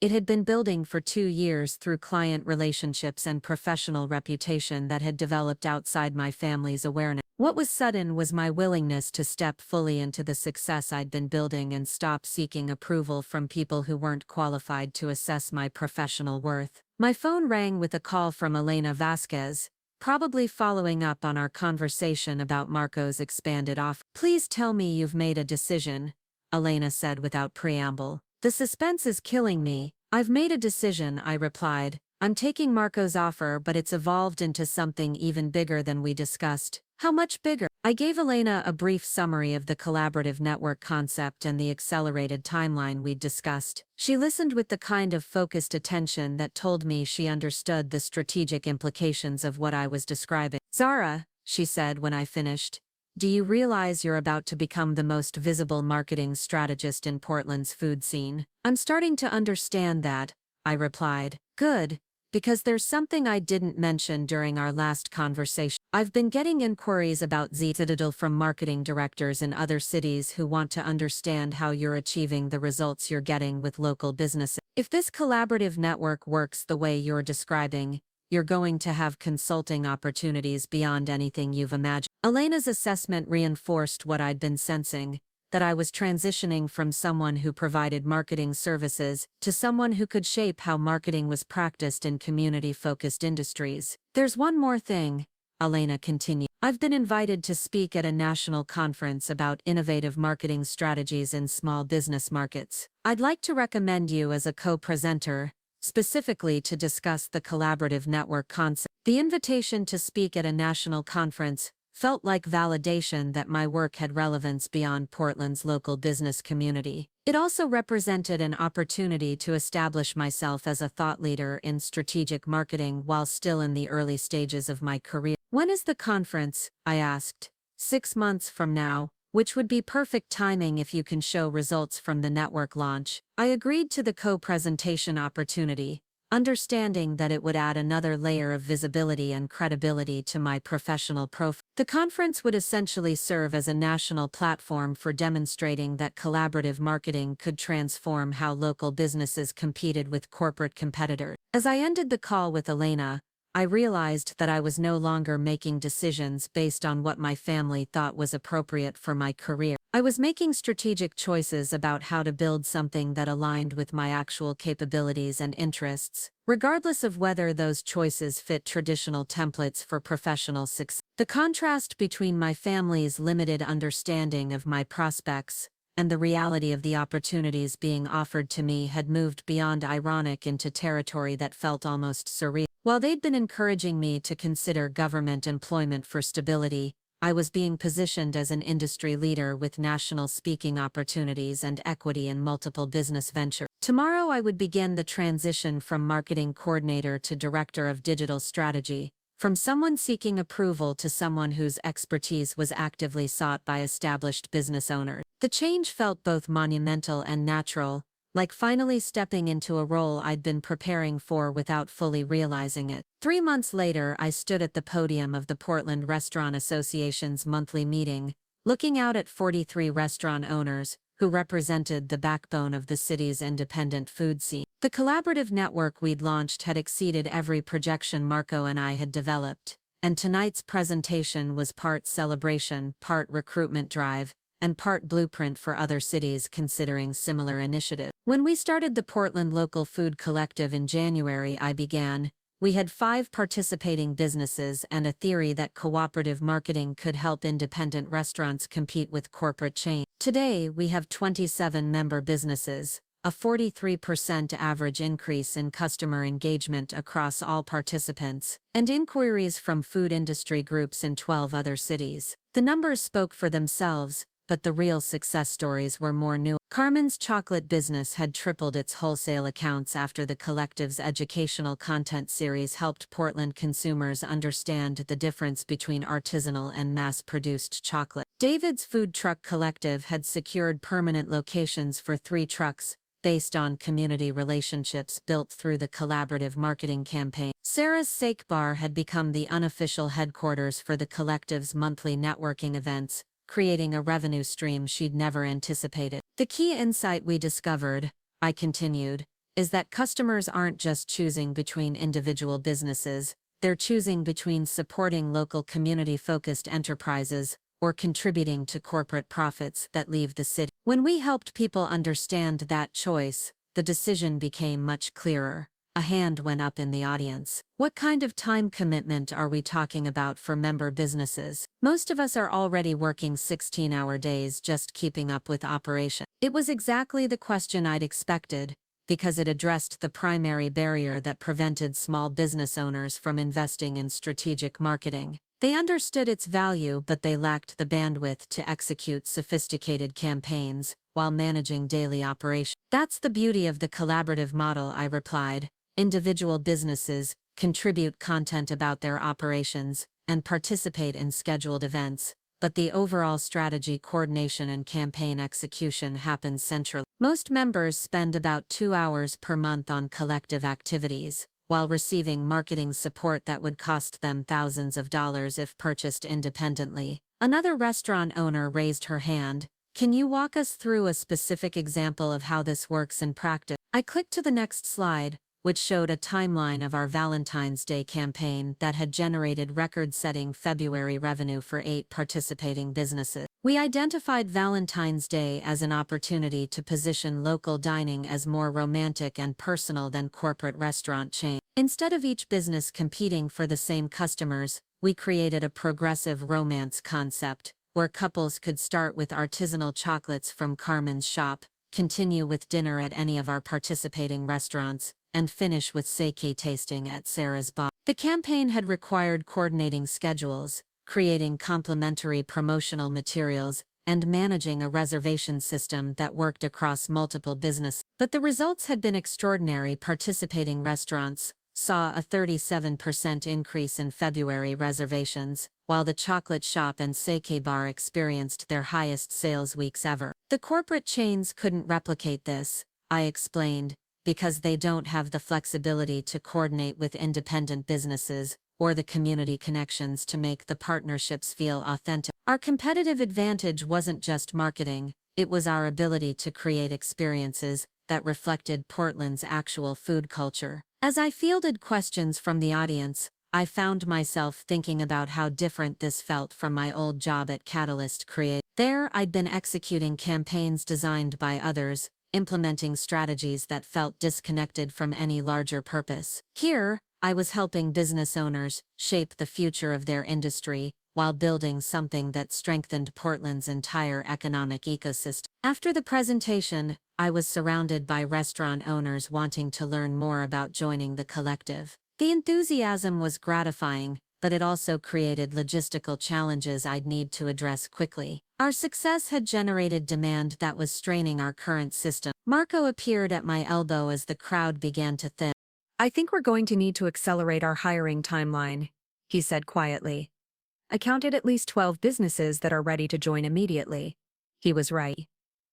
The collective had grown from 5 to 27 members in 3 months, and the Portland Restaurant Association presentation had generated interest that could double our membership again within weeks. Managing that growth would require additional staff and more sophisticated coordination systems. "I've been thinking about that," I replied. "What if we brought in Elena as a consulting partner? She has experience scaling marketing operations, and I think she'd be interested in helping us develop training programs for new member businesses." Marco nodded thoughtfully. "That could work. We'd need someone with her background to help us maintain quality standards as we expand." As we packed up the presentation materials, my phone buzzed with a text from Grace. "Saw the article about your food collective in Willamette Week. Mom's been showing it to everyone at her book club. Dad's telling people his daughter is revolutionizing Portland's restaurant industry. When did you become famous?" The Willamette Week article had appeared 2 weeks ago, featuring the collective as Portland's most innovative approach to supporting local businesses. The piece included quotes from participating restaurant owners and a sidebar about how other cities were studying our model. I'd been surprised by the attention, but Marco had predicted that our success would eventually attract media coverage. My phone rang with a call from Elena, who'd been following the collective's progress with professional interest and personal pride. "I just got off the phone with the conference organizers in Chicago," Elena said immediately. "They want to move your presentation from the breakout session to a main stage keynote. Apparently, advance registration for your session has exceeded capacity by 200%. The National Restaurant Marketing Conference was 6 weeks away, and my presentation about collaborative marketing had generated more interest than Elena or I had anticipated. What started as a co-presentation about innovative small business strategies had evolved into a featured keynote about transforming local food economies. "Are you nervous about presenting to that large an audience?" Elena asked. "Less nervous than excited," I replied honestly. "This model works, and if other cities can replicate it, we could help independent restaurants compete more effectively everywhere." "Good answer. Because there's something else. 3 cities have already reached out about hiring you to consult on developing their own versions of the collective. Seattle, Austin, and Denver all have restaurant associations that want to implement similar programs." The consulting opportunities represented validation that our Portland experiment had broader applications. but they also raised questions about how to scale the collaborative model without diluting its community-focused foundation. I think consulting makes sense, I said, but only if we can maintain the authenticity that makes this work. Each city would need to develop its own version based on local food culture, not just copy our exact approach. That's exactly what I was hoping you'd say, Elena replied. Authentic community engagement can't be franchised, but the strategic framework can be adapted.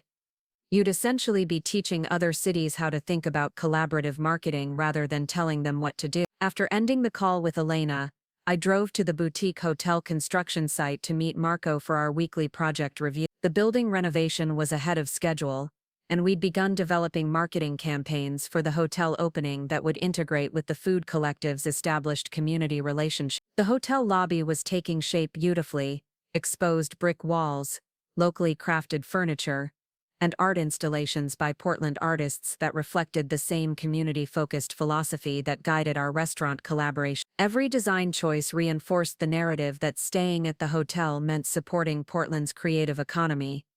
The booking system goes live next week, Marco said as we toured the nearly completed guest floor. We're already getting inquiries from food industry conferences that want to book blocks of rooms based on the collective's reputation. The hotel represented the natural evolution of our collaborative approach, a destination that would attract visitors specifically because of Portland's food scene, while providing a platform for expanding the collective's influence beyond local residents. There's something I want to discuss with you, Marco continued as we settled in his temporary office, overlooking the construction site. The success of the collective has created opportunities I didn't anticipate when I first offered you this position. He handed me a folder containing what appeared to be investment proposals from restaurant groups in other cities, hotel chains interested in licensing our collaborative marketing approach, and venture capital firms that wanted to fund expansion of the Portland model. I've been thinking about this carefully, Marco said, and I believe we're at a decision point. We can either keep the collective as a Portland-specific initiative that serves our local community, or we can scale it into something that transforms how food marketing works nationally. The proposals were impressive in scope and financial potential.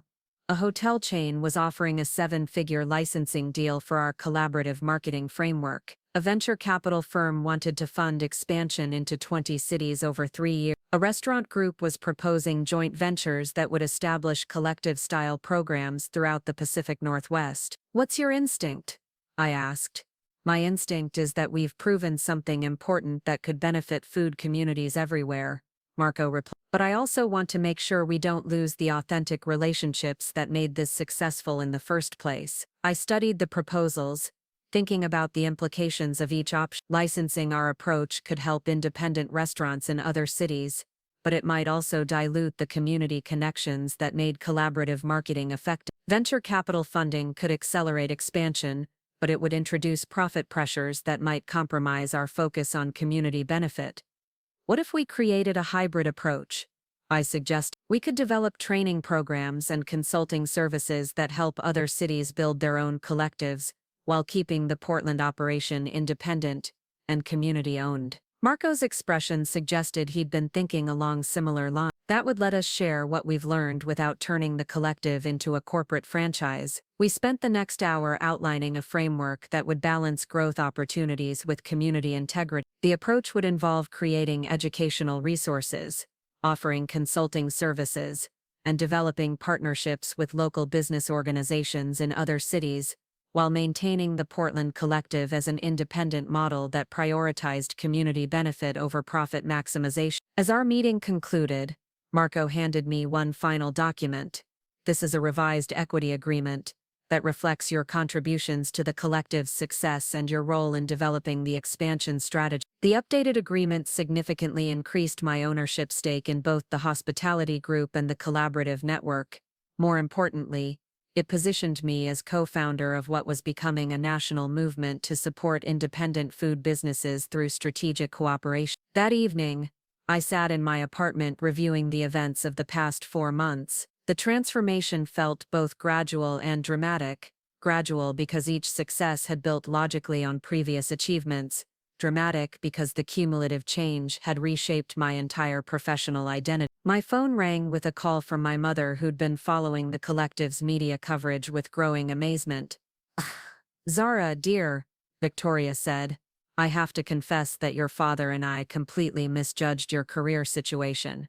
We had no idea you were building something so significant." The admission felt like vindication, but not in the way I'd expected. Instead of feeling triumphant about proving my family wrong, I felt mostly relieved that they could finally see value in work that had always been meaningful to me. "I know you didn't understand what I was doing," I replied, "but that's partly because I wasn't ready to explain it clearly until recently."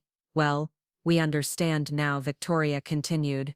"Mrs. Patterson from my book club saw the article about your food collective and said her daughter in Seattle has been asking about how to start something similar there. Apparently, your work is becoming quite well known." The conversation with my mother revealed how completely the family dynamic had shifted. 4 months ago, they'd been concerned about my lack of professional direction. Now they were fielding questions from friends about my expertise in an industry they'd never heard of. "There's something else," Victoria added. "Your father and I would love to take you to dinner to celebrate your success, maybe at that restaurant where Landon had his promotion celebration. We'd like to hear more about your plans." The suggestion that we return to Ristorante Luna for a family celebration felt perfectly symbolic. The restaurant where my family had once questioned my career prospects would now host a dinner recognizing achievements they'd never imagined possible. "I'd like that," I said, "but let's try somewhere new.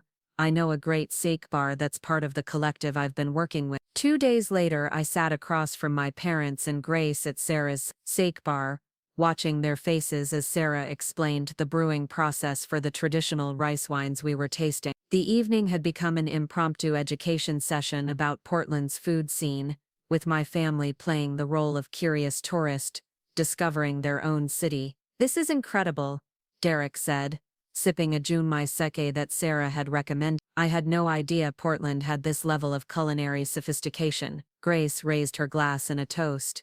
"To Zara, for building something we never knew we needed." As we clinked glasses, I felt a sense of completion that had nothing to do with proving anyone wrong and everything to do with finally being seen for who I actually was. My family's approval felt validating, but it no longer felt necessary for my professional confidence. "There's something I want to tell you all," I said as we finished our tasting flight. "Next month I'm giving a keynote presentation at a national conference about the collaborative marketing model we've developed here in Portland. After that, I'll be consulting with restaurant associations in other cities to help them develop similar programs." Derek leaned forward with genuine interest.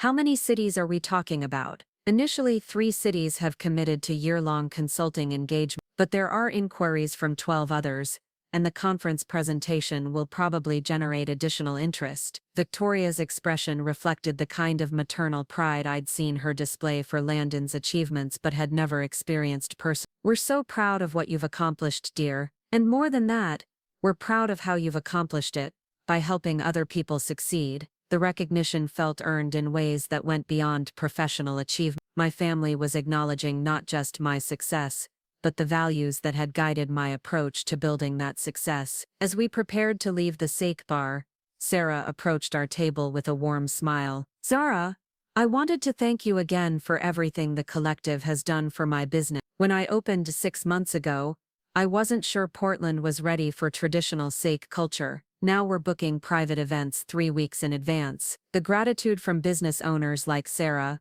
reminded me why the collaborative approach felt more meaningful than traditional marketing work. We weren't just promoting businesses, we were helping create economic opportunities that strengthened Portland's entire food community. Walking back to our cars, Grace pulled me aside for a private conversation. "I have to ask you something honestly," she said. "Were you always this confident, and we just never noticed? Or did something change?" Grace's question made me think about the relationship between external recognition and internal confidence. The truth was complicated. I'd always believed in my work, but I'd never felt entitled to claim credit for my achievements until other people began recognizing them independently. "I think I stopped waiting for permission to be good at what I do," I replied. "For years I was seeking approval from people who couldn't properly evaluate my work. Once I started focusing on recognition from people who understood the industry, everything else followed. That makes sense, Grace said thoughtfully. I think I've been doing something similar in medicine, worrying too much about what attending physicians think instead of focusing on patient outcomes. The parallel between our experiences highlighted something broader about professional development. Both of us had been seeking validation from authority figures rather than building expertise that would be recognized by the communities we serve. A week later, I stood in my new office at the Delacroix Hospitality Group headquarters, looking out at downtown Portland while reviewing presentation slides for the Chicago conference. The view included several restaurants that were part of the collaborative network, businesses that had transformed from struggling independents into thriving community anchors through strategic cooperation. My desk held invitations to speak at conferences in Austin, Denver, and Seattle, along with consulting proposals from restaurant associations that wanted to develop their own versions of the collaborative model. The demand exceeded my capacity to respond, which meant I'd need to develop training programs that could scale my expertise beyond individual consulting relationships. Elena knocked on my office door, carrying coffee and a folder of what appeared to be additional speaking requests. I have good news and overwhelming news, she announced. Which do you want first? Give me the good news, I replied. The Chicago conference has been so oversubscribed that they're adding a second presentation session and asking if you can stay an extra day for workshop session. And the overwhelming news. Elena opened the folder and spread out conference invitations from food industry organizations across the country. 17 speaking requests have come in since the Willamette Week article was syndicated nationally. You're being positioned as the leading expert on collaborative marketing for independent food businesses. The recognition felt surreal and entirely logical at the same time. Surreal because 6 months ago I'd been a marketing coordinator seeking approval from people who didn't understand my work. Logical because I'd spent 2 years building expertise that was apparently rare enough to attract national attention. There's something else, Elena continued. A publisher reached out about a book deal. They want you to write about collaborative marketing strategies for small businesses, with the Portland Food Collective as the primary case study. The book opportunity represented another level of professional recognition, but it also raised questions about how to balance individual achievement with the community-focused values that had made the collective successful. I'm interested, I said, but only if the book emphasizes that this success belongs to the business owners who trusted the collaborative approach, not just to the marketing strategy. That's exactly what I hoped you'd say, Elena replied. The publisher specifically mentioned that they want authentic stories from business owners, not just marketing theory. As Elena and I discussed the timeline for various speaking and writing commitments, my phone buzzed with a text from Marco. Hotel grand opening is confirmed for next month. Food and Wine magazine wants to feature the event as a case study in community-focused hospitality. Are you ready to be in a national magazine? The media attention continued expanding in ways that felt both exciting and slightly overwhelming. Part of me remained the person who'd preferred working behind the scenes on individual client projects, but another part of me recognized that visibility was necessary for sharing ideas that could benefit food communities beyond Portland. I responded to Marco's text, ready as I'll ever be. Let's make sure the article focuses on the collaborative model rather than individual personalities. That afternoon, I received a call that crystallized everything the past months had been building toward. The caller identified herself as representing the James Beard Foundation, which was considering the Portland Local Food Collective for an award recognizing innovative approaches to supporting independent restaurants. The selection committee has been following your work, she explained, and they're impressed by the measurable impact your collaborative approach has had on participating businesses. Would you be willing to submit a formal application for the Outstanding Food Community Initiative Award? The James Beard Foundation represented the highest level of recognition in America's food industry. An award from them would validate our approach in ways that could transform how restaurants nationwide thought about marketing and community collaboration. When is the application deadline? 6 weeks from today. The award would be presented at the Foundation's annual gala in May. After ending the call, I sat quietly in my office, processing the magnitude of what was being offered. The James Beard Foundation Award would position the Portland collaborative model as a national example of how food communities could support independent businesses through strategic cooperation. More than that, It would represent recognition that marketing could be about more than driving sales. It could be about building economic relationships that strengthened entire communities. My phone rang with a call from Sarah at the Sake Bar. "Zara, I just wanted to let you know that we're fully booked for the next 2 months.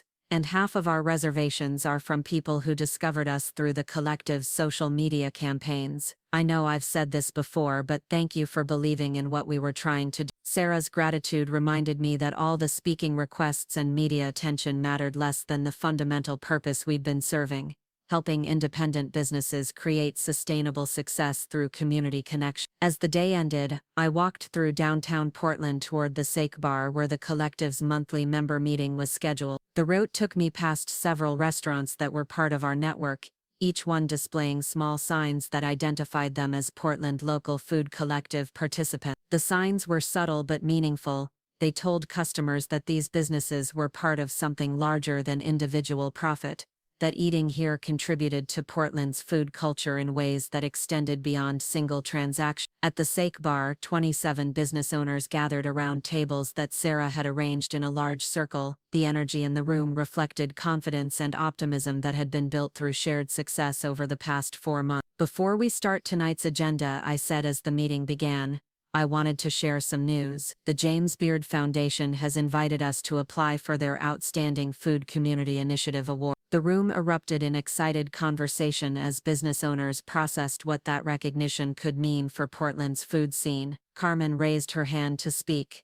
"Does this mean our little experiment is becoming a model for other cities?" "It means," I replied, "that we've proven collaborative marketing can work at scale while maintaining authentic community relationships. Whether other cities adopt similar approaches will depend on their commitment to supporting independent businesses over corporate profit." As the meeting progressed, we reviewed expansion plans, discussed new member applications, and coordinated upcoming events that would showcase Portland's food culture to national audience. The collective had evolved from a marketing initiative into a comprehensive support system for independent food businesses. Near the end of the meeting, David from the Food Truck Collective stood to address the group. "I wanted to say something on behalf of all the business owners here. 6 months ago, most of us were struggling to compete with corporate restaurants that had bigger marketing budgets and more resources. Tonight we're part of a network that's attracted national attention and created opportunities none of us could have achieved independently." David's comments sparked a round of appreciation that felt both humbling and energizing. These business owners had taken risks by trusting a collaborative approach that had no proven track record. Their success validated not just marketing strategies,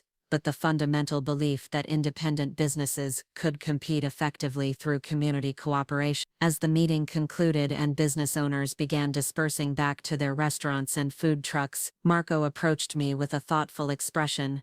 "You know what strikes me most about tonight?" he said. 6 months ago, these were individual business owners trying to survive in a competitive market. Now they're part of a movement that other cities want to replicate. That transformation happened because you saw possibilities they couldn't see. Marco's observation captured something I'd been feeling but hadn't articulated. The collaborative network had succeeded not just because of marketing expertise, but because it had helped business owners reimagine their relationship to competition and community. Walking back to my car through downtown Portland's quiet streets, I reflected on the distance traveled since that family dinner at Ristorante Luna. The person who'd sat through a career intervention 4 months ago felt like someone from a previous life, someone who'd been seeking approval from people who couldn't recognize her actual capability. The transformation hadn't happened overnight, but it had been building for years, through work that had always been meaningful, even when it wasn't acknowledged by the people whose opinions I'd valued most. The family dinner had simply been the catalyst for finally claiming credit for achievements that spoke for themselves. My phone buzzed with a text from Grace.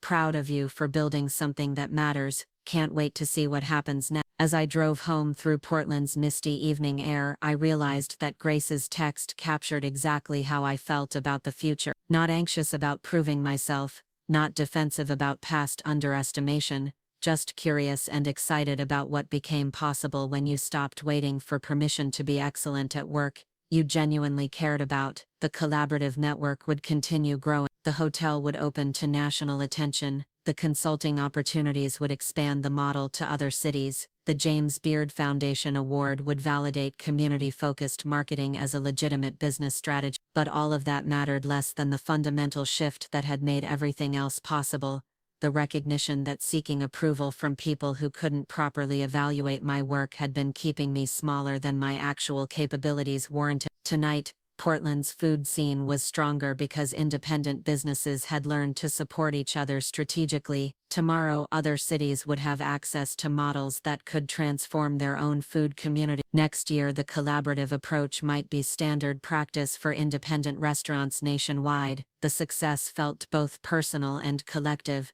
both earned and gifted, both an ending and a beginning. Most importantly, it felt sustainable in ways that validation-seeking never had, built on expertise rather than approval, community benefit rather than individual recognition, and authentic relationships rather than performative achievement. Up next, you've got 2 more standout stories right on your screen. If this one hit the mark, you won't want to pass these up. Just click and check them out.